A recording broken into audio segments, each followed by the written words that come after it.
ونعوذ بالله من شرور أنفسنا ومن سيئات أعمالنا من يهده الله فلا مضل له ومن يضلله فلا هادي له أشهد أن لا إله إلا الله وأشهد أن محمدا عبده ورسوله يا أيها الذين آمنوا اتقوا الله حق تقاته ولا تموتن إلا وأنتم مسلمون يا أيها الناس اتقوا ربكم الذي خلقكم من نفس واحدة وخلق منها زوجها وبث منهما رجالا كثيرا ونساء واتقوا الله الذي تساءلون به والأرحام إن الله كان عليكم رقيبا يا أيها الذين آمنوا اتقوا الله وقولوا قولا سديدا يصلح لكم أعمالكم ويغفر لكم ذنوبكم ومن يطع الله ورسوله فقد فاز فوزا عظيما أما بعد muslimin muslimat, Bapak Ibu jamaah salat maghrib Masjid Al-Mawaddah yang dirahmati oleh Allah. Alhamdulillahirabbil alamin.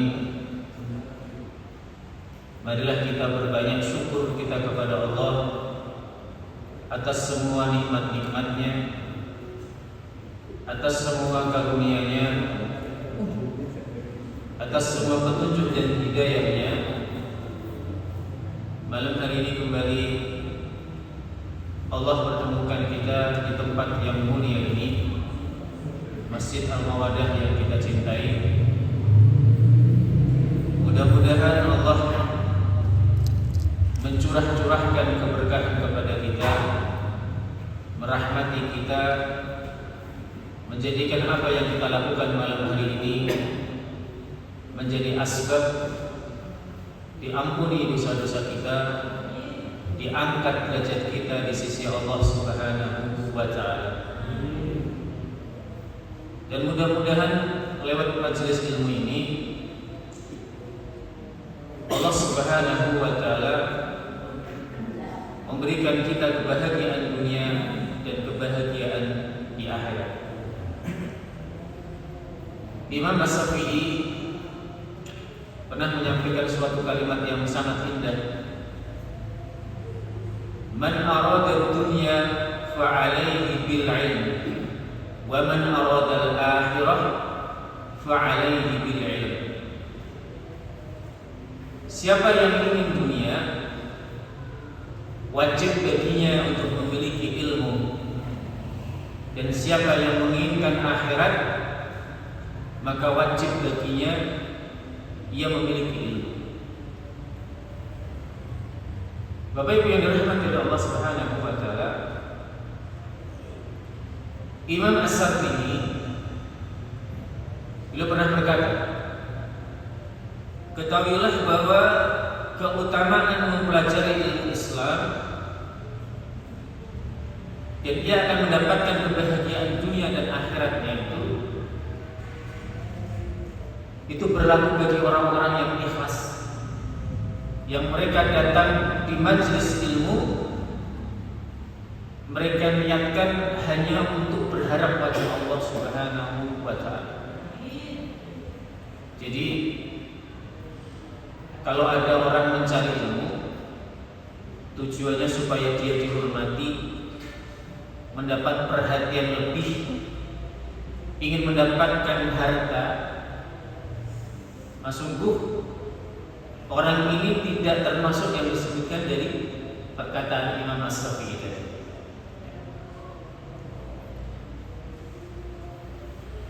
Allah Subhanahu wa taala berfirman, "Man kana yuridu harsal akhirah nazid lahu fi harsihi wa man kana yuridu harsad dunya nu'tihi minha wa ma lahu fil akhirah min nasibin."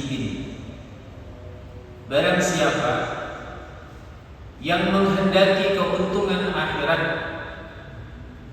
maka akan kami tambahkan keuntungan baginya itu Dan barang siapa yang menghendaki keuntungan di dunia, kami berikan kepadanya sebagian dari keuntungan dunia itu, dan tidak ada baginya kebahagiaan di akhirat.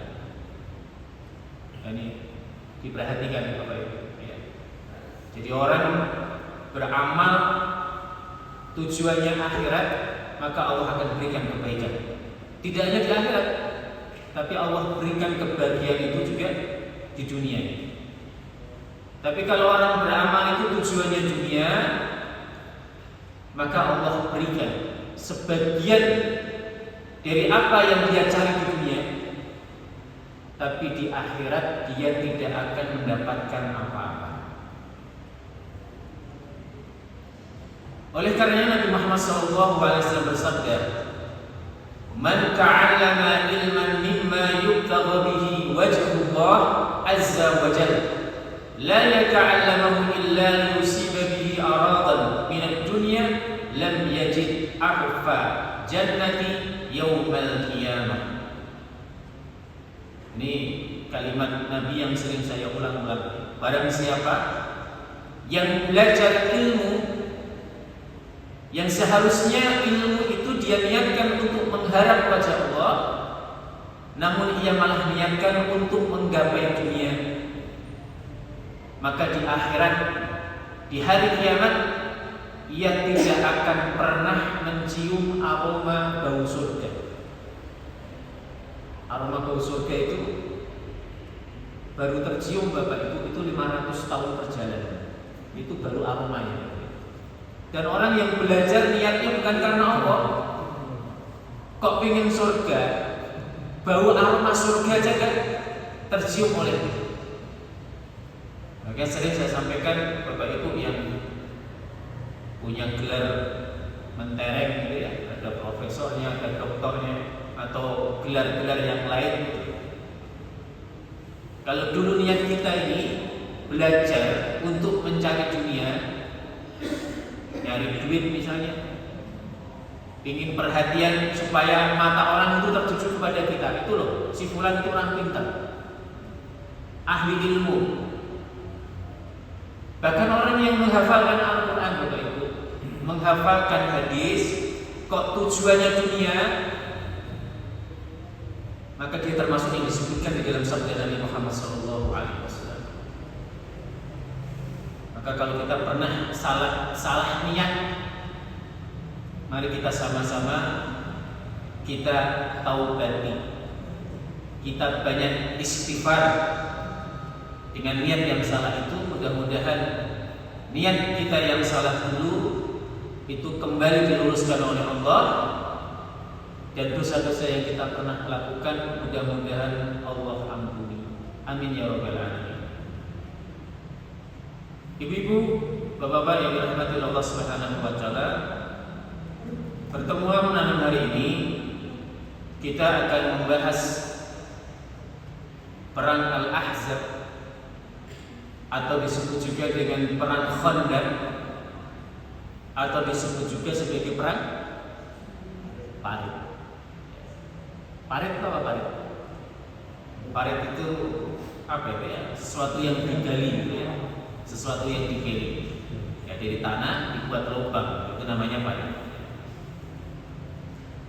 Para ulama mengatakan bahwa perang Khandaq ini yang masyhur terjadi di tahun 5 Hijriah pada bulan Syawal. Kalau 5 tahun Hijriah itu berarti 5 tahun setelah Nabi hijrah ke kota Madinah. Apa yang menyebabkan terjadinya perang Khandaq atau perang Ahzab ini? Nah, ini masih ada hubungannya dengan pertemuan beberapa pekan yang lalu tentang pengusiran kabilah Bani Nadir. Begitu kabilah Bani Nadir ini terusir dari kota Madinah, ini mereka memiliki dendam yang luar biasa. Maka ada beberapa orang dari kabilah Bani Nadir seperti Salam bin Abi Hukaid, kemudian Huyai bin Akhtab, Kinanah bin Abi Hukaid, Hauzah bin Qais itu mendatangi orang-orang Quraisy. Tujuannya adalah mereka memprovokasi, membujuk, memanas-manasi orang Quraisy untuk mengangkat senjatanya bersama-sama dengan kabilah Bani Nadir yang saat itu bertempat tinggal di Khaybar untuk bersama-sama menyerang Nabi Muhammad SAW dan kaum muslimin yang ada di kota Madinah. Mereka berjanji, kami akan bersama kalian memerangi Muhammad dan kami yakin kami akan bisa menghancurkan Muhammad sebab kami bersama Anda. Itu janji yang diutarakan oleh orang-orang kabilah Bani Nadir. Bahkan mereka mengatakan, wahai orang-orang Quraisy, sesungguhnya agama kalian itu jauh lebih baik daripada agamanya Muhammad. Dia cari berbagai macam cara. Yang penting tujuan mereka untuk memprovokasi bangsa Arab ini, orang-orang Quraisy, berhasil. Tentang hal ini Allah Subhanahu wa taala kemudian menurunkan wahyunya, yaitu surah An-Nisa, surah yang keempat ayat 51. A'udzu billahi minasyaitonir rajim. Alam tara ilal ladzina utu nasiban minal kitab yu'minuna bil jibti wat taghut wa yaquluna lil ladzina kafaru haula'i ahda minal ladzina amanu sabila.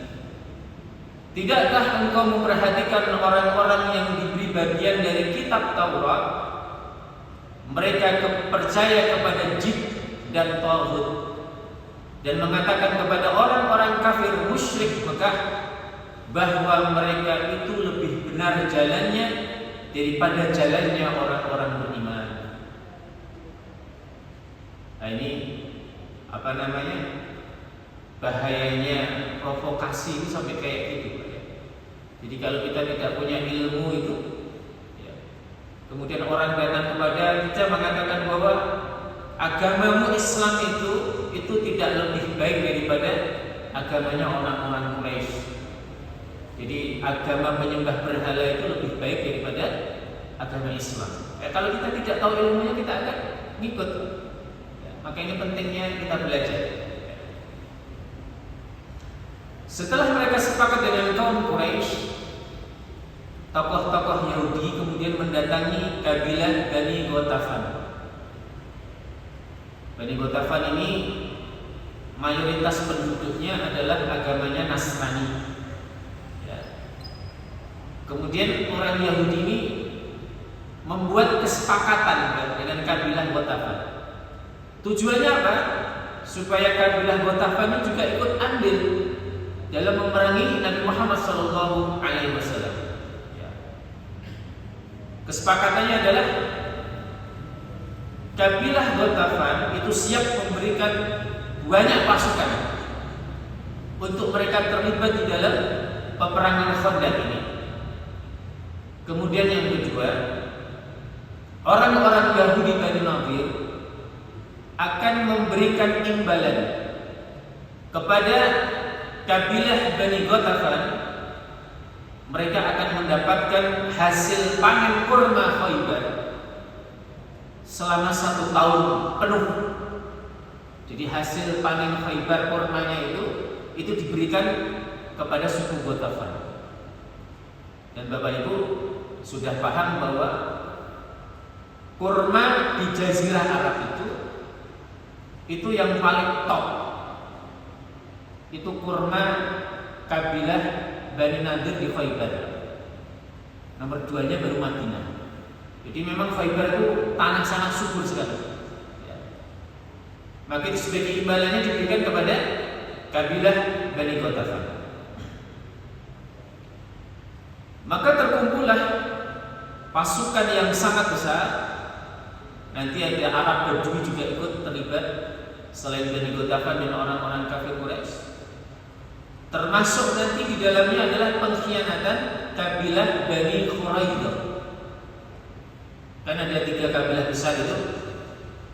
Kabilah Bani Qainuqa sudah terusir.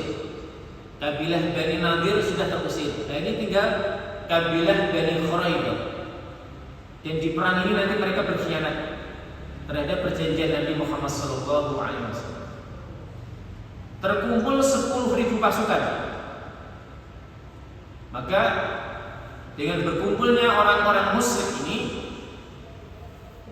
maka di dalam perang ini disebut sebagai perang Al-Ahzab. Artinya adalah mereka yang bersekutu, yang bekerja sama, itu maksudnya Al-Ahzab. Sementara pasukan kaum muslimin yang ada di Madinah, tentara-tentara muslimin itu jumlahnya hanya 3.000 orang. Dikepung 10.000 pasukan dari segala penjuru. Maka yang dilakukan Rasulullah SAW, beliau ini kemudian mengadakan musyawarah dengan para sahabat Nabi Muhammad SAW. Dan di dalam musyawarah itu muncul seorang sahabat yang berasal dari negeri Persia, yaitu Salman Al-Farisi, menyampaikan kepada Rasulullah SAW tentang bagaimana cara meredam pasukan kafir Quraisy dan memberikan perlindungan kepada kaum muslimin di kota Madinah. Maka Salman ini menyampaikan strategi yang sebelumnya strategi ini Bapak Ibu itu tidak pernah dikenal oleh masyarakat Arab. Tidak ada itu. Orang bikin parit untuk pertempuran itu tidak ada. Itu adanya di Persia. Nah, Persia hari ini Iran. Hari ini Iran. Maka Salman ini mengusulkan untuk membuat parit. Apa tujuannya? Parit ini untuk membatasi gerakan pasukan Quraisy dengan pasukan kaum muslimin, dan itu sudah diukur gitu, dengan jarak sekian, kira-kira itu lebarnya 4,5 meter. Kemudian dalamnya parit itu kurang lebih 3,5 meter dalamnya. Dan panjangnya 5,5 km. Dan itu diletakkan di sebelah utara kota Madinah. Sementara di selatan, baratnya, timurnya itu sudah ada benteng-benteng yang melindungi pasukan muslimin. Yang terbuka adalah bagian utaranya. Ya.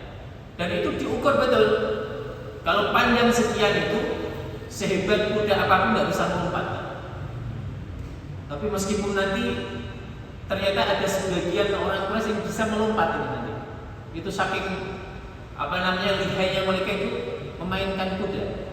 Jadi penunggang kuda yang luar biasa, salah satunya adalah putranya Abu Jahal. Namanya Ikrimah bin Abi Jahal. Itu berhasil nanti melompat. Ya. Kemudian Rasul segera memerintahkan para sahabat Nabi untuk bergegas mengerjakan parit yang diharapkan bisa memisahkan kaum muslimin dengan musuh-musuhnya. Para ulama ahli sirah mereka berpendapat bahwa waktu yang dibutuhkan untuk membangun parit itu kurang lebih antara 6 hari sampai 24 hari.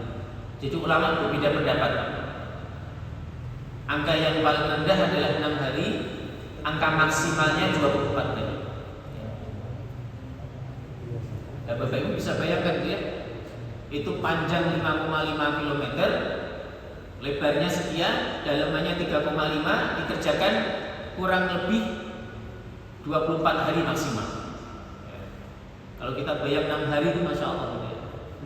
Luar biasa ya. Dan para sahabat Nabi mereka bersemangat, antusias untuk menggali parit itu dikarenakan apa? Nabi Muhammad SAW itu ikut terlibat di dalam penggalian parit. Ini juga contoh buat pemimpin-pemimpin kita ini ya. Jadi kalau sebuah negeri punya program itu, pemimpinnya nggak cuma asal perintah, ya, tapi ikut terlibat. Itu dicontohkan oleh Nabi Muhammad SAW. Makanya kalau ibu-ibu perhatikan itu, bapak ibu perhatikan, di surah Al-Ahzab yang bercerita tentang perang Khandaq ini, itu Allah menurunkan satu ayat. Ayat ini yang kita kenal, laqad kana lakum fi Rasulillahi uswatun hasanah liman kana yarjullaha wal yawmil akhir wa dzakarallaha katsiran. Sungguh pada diri Muhammad itu terdapat suri teladan yang baik bagi mereka yang mengharapkan rahmat Allah, yang ingin bertemu dengan Allah, yang yakin tentang datangnya hari kiamat, dan mereka adalah orang-orang yang banyak berzikir kepada Allah Subhanahu wa taala. Rasul sallallahu alaihi wasallam itu mengumpa para sahabat Nabi dengan bersenandung syair. Ya. Makanya syair itu dibolehkan di dalam Islam. Tapi ada catatannya. Jangan sampai syair-syair itu melenakan kaum muslimin dari Quran. Nah, itu yang nggak boleh. Ya, syair itu kayak puisi, gitu ya. Boleh Pak, kita untuk memberikan semangat kepada teman-teman kita satu perjuangan dengan syair dibolehkan. Tapi jangan sampai syair ini melenakan orang-orang beriman dari membaca Al-Quran. Salah satu syair Nabi Muhammad SAW, Allahumma laula anta mahtadaina wa la tasaddaqna wa la salayna fa'anzilat sakinatan alayna wa sabbat aqdam illa qayna innal a'la qad baghaw alayna wa in aradu fitnatan adayna. Ya Allah, seandainya bukan karenamu, maka kami tidak akan pernah mendapatkan petunjuk, tidak akan bersedekah, dan tidak akan pernah melakukan sholat. Ini kalimat zuhud ini, Pak. Ya. Jadi kita bisa sholat, bisa beriman kepada Allah, bisa bersedekah, itu semua karunia Allah Subhanahu wa ta'ala. Maka kalau kita sholat, baca surah Al-Fatihah itu dimulai dengan kalimat Alhamdulillahirabbil alamin. Segala puji bagi Allah atas semua nikmat-Mu ya Allah. Maka kita ini kalau tidak bisa bersyukur itu keterlaluan, betul. Keterlaluan. Kita diberikan nikmat Islam itu, nikmat iman itu karunia paling besar. Karunia paling besar, maka itu kita syukuri. Maka turunkanlah ketenangan kepada kami ya Allah, kokohkan kaki-kaki kami apabila bertemu dengan musuh. Sesungguhnya orang-orang musyrik mereka telah berlaku semena-mena kepada kami. Apabila mereka menghendaki fitnah, maka kami menolaknya ya Allah. Begitu mendengar Nabi Muhammad SAW ini melantunkan bait-bait syairnya, maka para sahabat Nabi kemudian menyambung bait-bait itu. Kata mereka, nahnu alladhina ya'amu Muhammadan 'ala al-islam ma baqayna 'abadan. Kami adalah orang-orang yang telah berbaiat kepada Muhammad untuk setia kepada Islam sepanjang kami masih hidup. Nah, ini kalimat-kalimat ini membuat Rasul dan para muslimin ini bersemangat untuk menggali parit yang dipersiapkan untuk menghadapi pasukan kafir Quraisy. Dan diceritakan Bapak Ibu yang dirahmati oleh Allah bahwa sebenarnya muslimin saat itu mereka kekurangan peralatan yang mencukupi, kekurangan makanan, dan cuaca hari itu adalah cuaca yang sangat dingin sekali. Artinya cuacanya nggak bersahabat. Ditambah lagi dengan sikap-sikap orang munafik yang mereka terus berusaha mengendorkan semangat kaum muslimin. Jadi kaum munafik dari zaman dulu sampai hari ini kerjanya gitu, Pak. Ya. Menggembosi semangat kaum muslimin. Tapi karena iman mereka,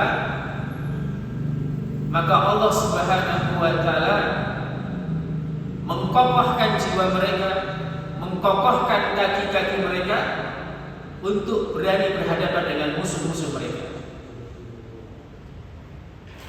Rasul sallallahu alaihi wasallam kemudian memerintahkan para wanita dan anak-anak kecil ditempatkan di salah satu benteng terkuat di kota Madinah. Disebutkan benteng terkuat itu adalah bentengnya kabilah Bani Haritsah. Maka ditempatkan di sana. Dan beliau menunjuk Abdullah bin Ummi Maktum untuk menggantikan urusan pemerintahan di kota Madinah. Dalam riwayat Imam Ahmad dan Imam An-Nasai dari Abu Sukainah, salah seorang sahabat Nabi Muhammad SAW, disebutkan ketika Nabi Muhammad SAW memerintahkan panggilan untuk menggali khandaq,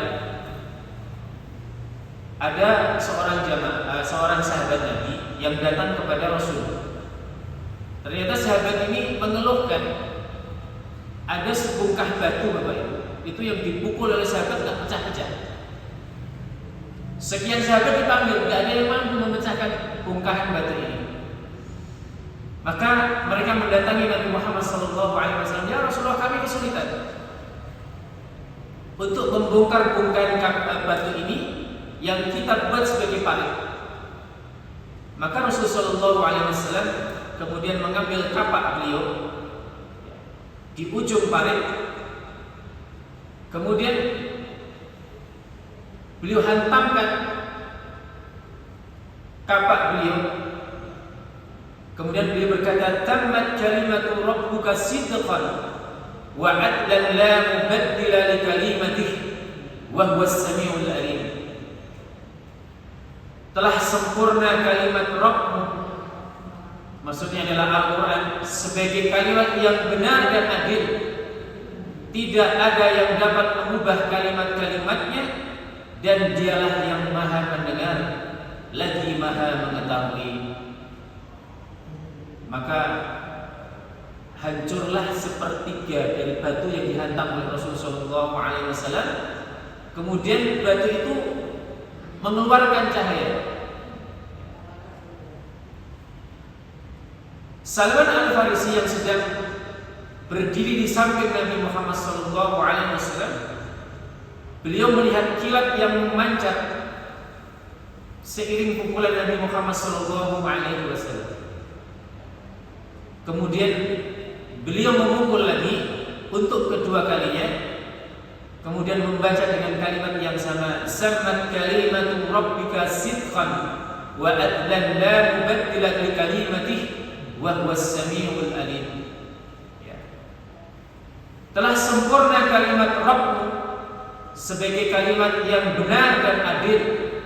Tidak ada yang bisa mengubah kalimat-kalimat ini, dan dialah yang maha mendengar dan maha mengetahui. Maka sepertiga lagi dari batu pecah lagi, 2/3 dari batu pecah. Ya. Maka muncullah sinar lagi, dan itu dilihat oleh Salman Al-Farisi. Rasul kemudian memukulkan kembali kapaknya untuk ketiga kalinya, dan kembali Rasul SAW mengucapkan kalimat yang sama. Ya. Sungguh ini adalah kalimat yang benar, yang adil, dan tidak ada satupun yang bisa mengubahnya. dan Allah Maha mendengar lagi Maha melihat. Pecah semuanya dan kembali keluar pancaran cahaya. Setelah selesai Rasul kemudian duduk. Salman kemudian bertanya kepada Nabi Muhammad SAW, "Ya Rasulullah, ketika Anda memukul batu tadi, saya melihat kilat memancar." Rasul kemudian berkata, "Ya Salman, apakah engkau melihatnya?" Salman berkata, "Demi zat yang memutus Anda membawa kebenaran, ya Rasulullah, demi Allah aku telah melihatnya." Rasul kemudian bersabda, "Wahai Salman, ketika aku memukulkan pukulan kapak yang pertama, aku ditampakkan kota-kota Kisra Persia serta jumlah kota besarnya hingga aku melihatnya dengan kedua mata saya." Jadi begitu dihantam itu Rasul melihat istana Persia, ya, ditampakkan oleh Rasul Shallallahu Alaihi Wasallam. Para sahabat Nabi yang hadir ketika itu bertanya, "Ya Rasulullah, doakan agar kami bisa membukanya dan kami akan mendapatkan ghanimah-ghanimah dari mereka." Artinya para sahabat Nabi minta didoakan supaya muslimin suatu hari nanti itu bisa membuka negeri Persia. Maka Rasul kemudian mengangkat tangannya dan berdoa untuk kaum muslimin, "Ya Allah, kabulkan permintaan sahabat-sahabatku ini." Kemudian ketika aku memukul kedua kalinya, kata Rasul, aku ditampakkan kota-kota Kaisar Romawi dan sekitarnya hingga aku melihat dengan kedua mataku ini. Para sahabat kemudian berkata lagi, "Ya Rasulullah, doakan kami agar kami bisa menundukkan kota tersebut."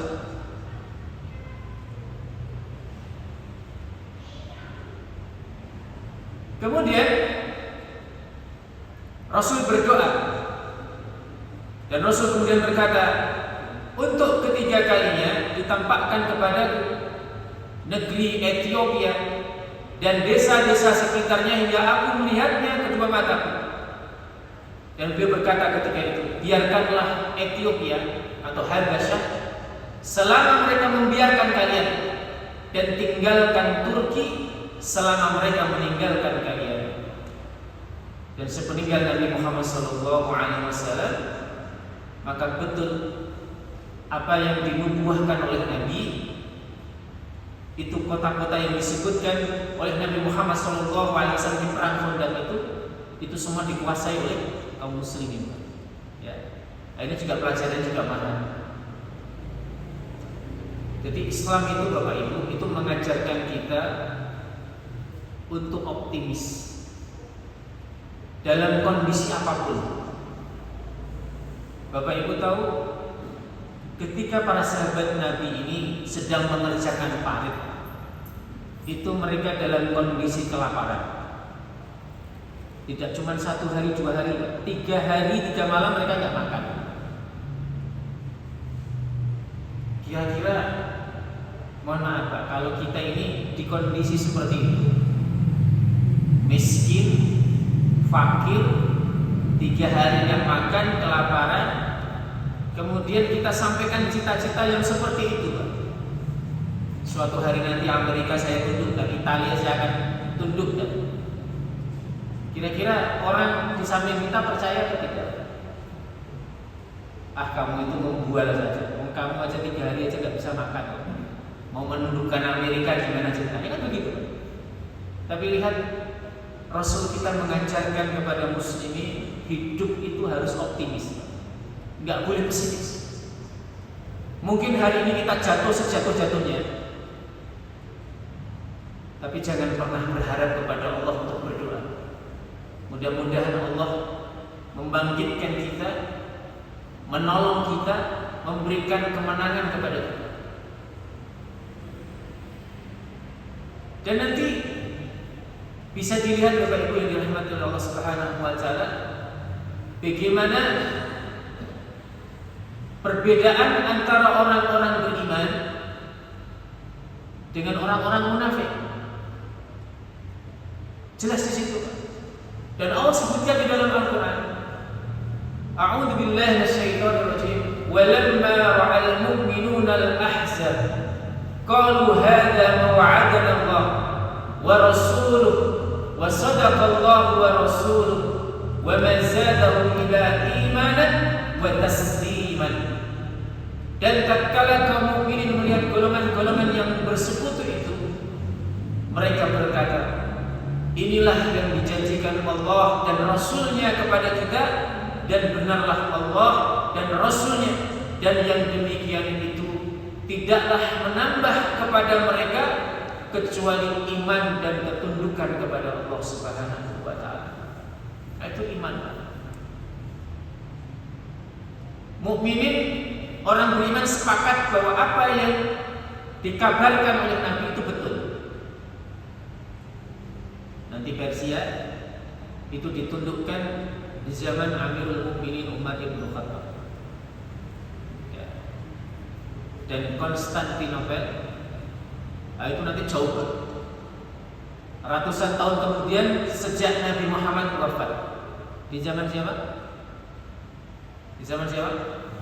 Muhammad Al-Fatih. Itu Konstantinopel, Eropa Timur. Jadi Roma itu ada dua. Roma itu ada dua. Roma Timur sudah pernah ditaklukkan oleh Muslimin. Nah, ini tinggal Romawi Barat. Romawi Barat ibu kotanya mana? Italia. Ini belum. Tapi ini termasuk nanti yang dijanjikan oleh Nabi Muhammad SAW. Ya, Roma akan ditaklukkan. Nah, di hadis yang lain itu tidak disebutkan Turki dan Habasah, tapi yang disebutkan adalah Istana San'a, yaitu Yaman. Yaman nanti akan ditundukkan oleh pasukan Muslimin. Ya. Dan semua janji itu, ya, kecuali Roma Barat itu sudah diijabah oleh Allah Subhanahu wa ta'ala. Sedangkan orang munafik, ketika Rasul mengabarkan kalimat itu, apa yang ada di hati mereka? Mereka bisik-bisik di antara kaum munafik. Kamu lihat itu Muhammad, semakin hari Muhammad semakin gila. Mereka ini sedang dikepung, dan kita yakin bahwa mereka akan musnah, akan binasa di tangan orang-orang kafir Quraisy. Kok bisa-bisanya mereka itu berharap, bermimpi mereka akan menaklukkan kekuatan-kekuatan besar yang ada di saat itu. Jadi Roma sama Persia itu imperium besar hari itu. Ya. Kalau tahun 90-an ya kayak Uni Soviet sama Amerika Serikat. Itu blok barat, blok timur, dan kuat sekali. Jadi orang munafik tidak pernah membayangkan bahwa muslimin itu bisa membuka mereka, menundukkan mereka. Itu tidak terbayang oleh orang munafik. Dan Allah sebutkan, wa id yaqulul munafiquna wal ladzina fi qulubihim marad ma wa'adana Allahu wa rasuluhu illa ghurura. Dan ingatlah ketika orang-orang munafik dan orang-orang yang berpenyakit hatinya itu berkata, Allah dan Rasulnya tidak menjanjikan kepada kami melainkan hanya tipu daya. Jadi kalimat Nabi itu dianggap tipu daya, itu kata mereka. Kemudian orang-orang munafik ini mereka mencari-cari alasan supaya tidak ikut di dalam perang. Mereka mengacaukan barisan kaum muslimin, ya. Ketika mereka berhadapan dengan musuh yang berlipat-lipat itu. Dan tidak hanya itu, mereka juga melemahkan semangat kaum muslimin dari dalam. Namun Allah menyelamatkan kaum muslimin dari akibat buruk ulah mereka dengan menyebutkan niat buruk mereka di dalam Al-Quran. Jadi sekali lagi Al-Quran itu fungsinya memberikan hiburan. Jadi aslinya muslim itu juga takut hari itu, Pak. Takut. Mereka diserang dari atas, dari bawah, dikepung dari segala penjuru. Tapi Allah kemudian memberikan semangat kepada kaum muslimin dengan turunnya ayat-ayat suci Al-Quran. Jadi Bapak Ibu, kalau hari ini merasa gundah gulana, sempit hatinya, itu salah satu obatnya adalah Al-Quran. Jadi Al-Quran itu diturunkan oleh Allah untuk menghibur orang-orang beriman. Ya, maka jangan jauh-jauh dari Quran. Ada beberapa kisah ajaib Bapak Ibu berkenaan dengan perang Khandaq ini, sebagaimana yang diceritakan oleh Jabir bin Abdillah. Jabir bin Abdillah ini bukan sahabat yang kaya raya, orang miskin. Jadi waktu Rasul itu gali parit itu perut Rasul sempat terbuka. Kemudian Jabir bin Abdillah itu melihat perut Rasul dalam kondisi diikat dengan 3 batu karena lapar. Jabir bin Abdillah pun nangis melihat itu. Ya Allah, ini orang mulia, orang paling agung. Bagaimana mungkin orang seperti ini kok sampai kelaparan? Ditali dengan 3 batu untuk menahan lapar. Maka Jabir bin Abdillah ini pulang ke rumah, datang kepada istrinya, wahai istriku, aku tidak tega melihat Rasulullah SAW. Kalau saya lapar nggak apa-apa, tapi ini Rasul kelaparan 3 hari 3 malam nggak makan. Kamu bisa nggak siapkan sesuatu? Kita punya apa di rumah agar Rasul kita bisa makan di tempat kita? Ternyata yang dimiliki oleh Jabir itu hanya beberapa gandum itu yang diukur dengan telapak tangan, beberapa sok gitu. Dan 1 ekor anak domba kecil. Artinya kalau itu disembelih udah nggak layak. Tapi itu yang harta yang dimiliki oleh Jabir bin Abdillah. Maka kemudian disembelih oleh Jabir bin Abdillah. Ya. Kemudian istrinya bikin adonan gandum hingga menjadi makanan. Kemudian makanan itu diletakkan di atas tungku. Ya. Ketika adonan itu hampir matang, Jabir kemudian kembali ke Rasulullah SAW. Ya Rasulullah, sambil bisik-bisik Pak, karena Jabir ini makanan ini paling dimakan cuma 3 orang gitu ya.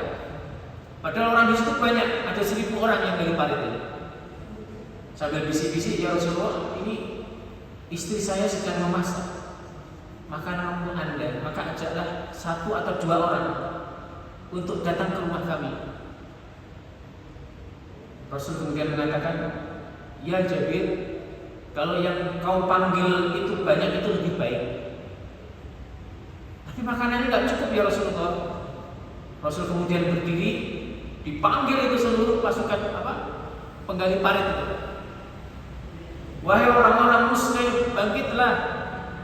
Ini saudara kita Jabir bin Abdillah ingin menjamu kita makan.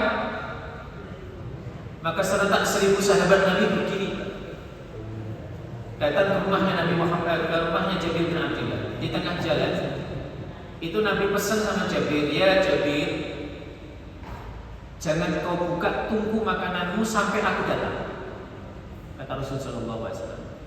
Maka kemudian begitu sampai ke rumahnya Jabir, Rasul berkata kepada sahabat, jangan kalian berdesak-desakan, masuk 10 orang. Maka 10 orang masuk. Itu tutup tungku dibuka, dicuil sama Nabi. Nabi bahkan di riwayat yang lain untuk meminta sahabat untuk mendatangkan tukang roti. Jadi di Madinah itu ada tukang roti, 10 orang dipanggil untuk melayani 1000 sahabat Nabi.